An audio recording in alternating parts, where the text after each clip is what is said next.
अखण्डमण्डलाकारं व्याप्तं येन चराचरं तत्पदं दर्शितं येन तस्मै श्रीगुरवे नमः। तस्मै श्रीगुरवे नमः। तस्मै श्रीगुरवे नमः।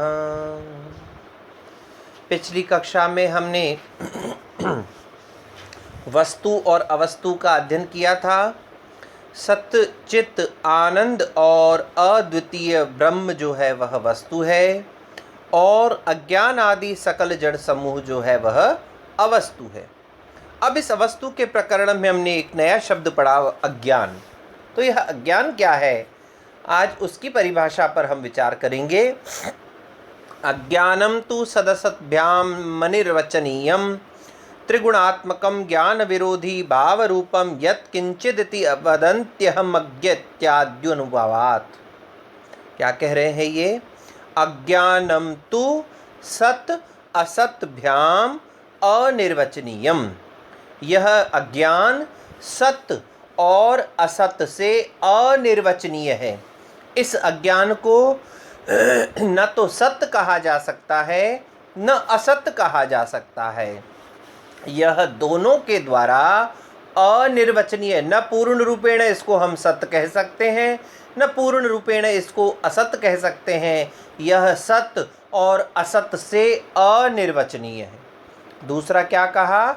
यह त्रिगुणात्मक है, तीनों गुणों से युक्त है। तीन गुण कौन कौन से हैं? सत्व, रजो और तमो। फिर क्या कहा? ज्ञान विरोधी। यह अज्ञान कैसा है? ज्ञान का विरोधी है। और कैसा है? भाव रूपम, भाव का रूप है, भाव रूप है, अभाव से कुछ भिन्न है। यत् किंचित वदंती, ऐसा बताते हैं, ऐसा कहा गया है। फिर क्या कहते हैं? यत् किंचिदिति वदन्ति अहम अज्ञ आदि अनुभवात्। मैं अज्ञानी हूँ ऐसा स्व अनुभव एवं ब्रह्म की अपने गुणों से आविष्चित आलिंगित माया शक्ति के द्वारा इसका साक्षात्कार किया गया है। यह श्रुतियों में प्रमाण है। देखिए, उधर तक आप मत जाइए, सीधे सीधे समझ लीजिए। अहम अज्ञ इति आदि अनुभवात्, मैं अज्ञानी हूँ ऐसा आदि में अनुभव होता है। अब एक बार इसके हम एक एक शब्द पर विचार करें। सबसे पहले तो हम अज्ञान पर विचार करें कि ये अज्ञान है क्या। देखिए, व्याकरण की दृष्टि से अगर देखेंगे तो यहाँ नए तत्पुरुष समास हो जाता है, न ज्ञानम इति अज्ञानम, यानी जहाँ पर ज्ञान का अभाव हो। लेकिन शंकराचार्य के मतानुसार यहाँ जो अ है वह अ यानी निषेध का, न का या उसके प्रतीक का जो है वह परिभाषक नहीं है। इसका अर्थ है इतर या भिन्न, जो ज्ञान से भिन्न हो वही अज्ञान है। तो ज्ञान से भिन्न होना ज्ञान का अभाव नहीं है। तो यहाँ अज्ञान से तात्पर्य है ज्ञान से भिन्न होना। अब यह ज्ञान से भिन्न जो अज्ञान है यह क्या है? सत असद्भ्याम अनिर्वचनीयम। यह सत्य और असत दोनों के द्वारा अकथनीय, अनिर्देश्य है, अनिर्वचनीय है। क्यों?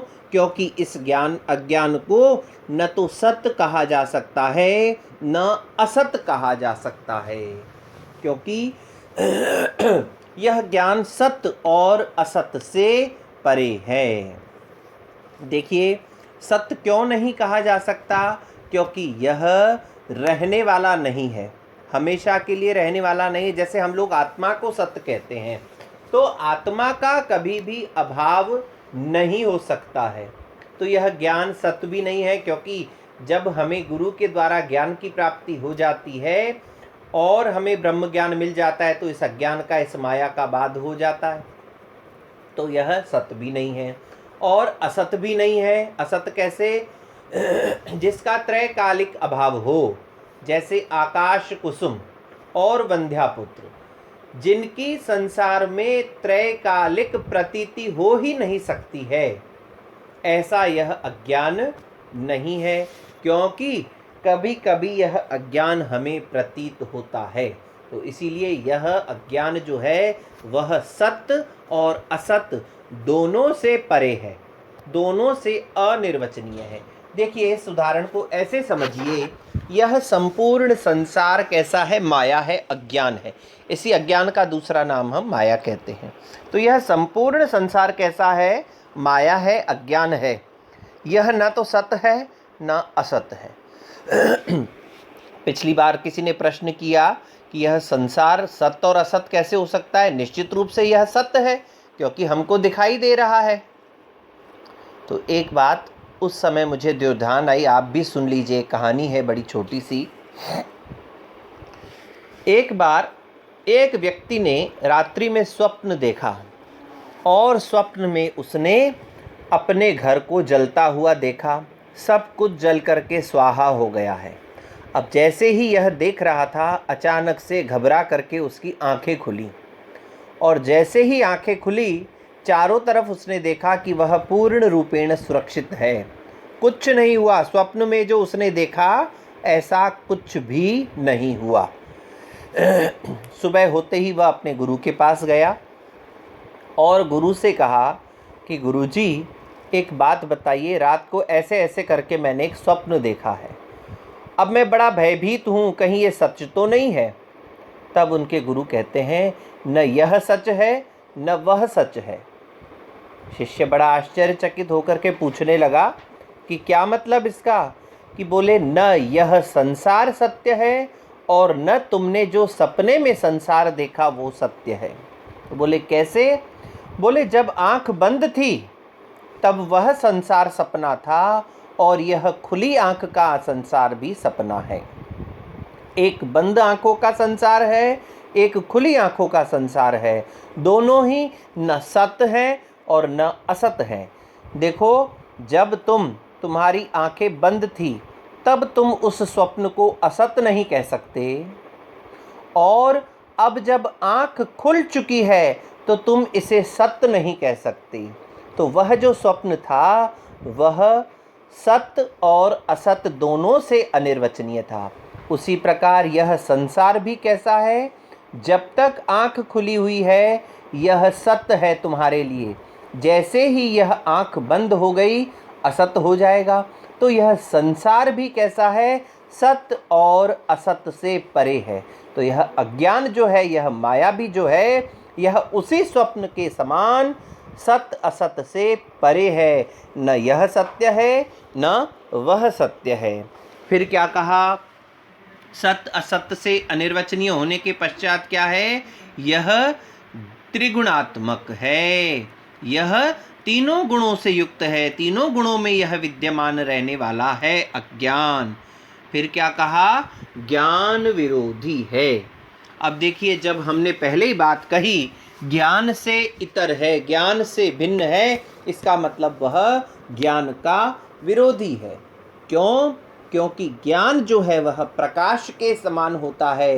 वह सत्य को, असत को, जगत को, जीव को, ब्रह्म को प्रकाशित कर देता है। ज्ञान होने के पश्चात हम लोग अज्ञान में नहीं रह पाते, अंधकार में नहीं रह पाते। हमारे लिए हस्तामलकवत संपूर्ण वस्तुएं प्रकट हो जाती हैं। जैसे हाथ में आपने कोई चीज़ रखी और फटाक से वो प्रकट हो जाती कि अच्छा, मेरे हाथ में तो ये विद्यमान है।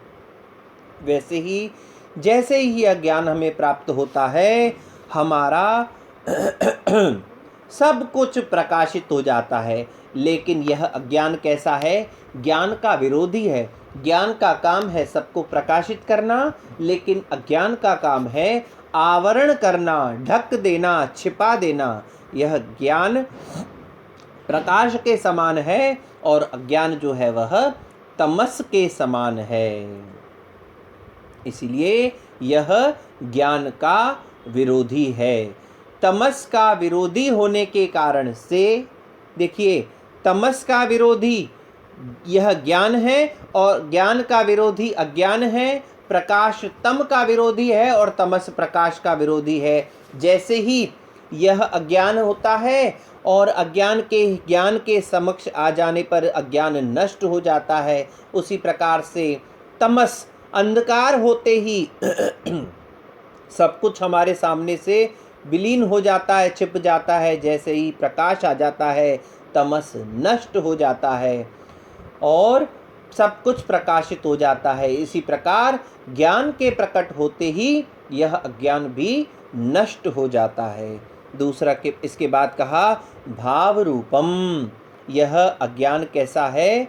भाव रूप है, अभाव रूप नहीं है। भाव से इतर है, भाव से भिन्न है। अज्ञान ज्ञान का अभाव नहीं है, अपितु उससे भिन्न है। उसी प्रकार से यह अभाव का बाध नहीं है, भाव का बाध नहीं है, अपितु भाव से भिन्न है। यह होते हुए भी नहीं होता है। देखिए, भाव रूप मतलब जो विद्यमान है, तो यह अज्ञान जो है यह अविद्यमान नहीं है और न ही विद्यमान है। यह उनसे बिल्कुल अलग है, भाव से परे है, भाव से भिन्न है। और जो कोई यह कहता है कि मुझ में ज्ञान नहीं है, तो वह यत किंचित, यह कैसा है? जैसा कैसा भी है, अनिर्वचनीय है, अनिर्देश्य है और सत असत, सद असत सबसे बिल्कुल परे है। और जब हम ज्ञान अज्ञान की अवस्था में होते हैं, अहम अज्ञः इति आदि अनुभवात्, तो जब जब आदि में हमें इस अज्ञान का अनुभव होता है, तब हम क्या कहते हैं? हम अज्ञानी हैं। और धीरे धीरे करके जब गुरु कृपा से इस अज्ञान की निवृत्ति हो जाती है, ज्ञान प्राप्ति से गुरु कृपा करके जब हमें ज्ञान देता है और अज्ञान का नाश हो जाता है, तब हम ब्रह्म स्वरूप की ओर आगे बढ़ते हैं। तो अज्ञान के विषय में हमने देखा, यह अज्ञान सत्य असत दोनों से अनिर्वचनीय है। बिल्कुल नहीं कहा जा सकता है कि यह सत्य है या असत है या सत असत है, इसको कुछ भी नहीं कहा जा सकता है। और कैसा है? त्रिगुणात्मक है, तीनों गुणों से युक्त है, ज्ञान विरोधी अर्थात ज्ञान से भिन्न है, भाव रूपम, भाव से अभाव से भिन्न है, भाव रूप वाला है, क्योंकि यह विद्यमान रहता है, इसीलिए यह अज्ञान है। तो हमने आज अज्ञान की परिभाषा देखी।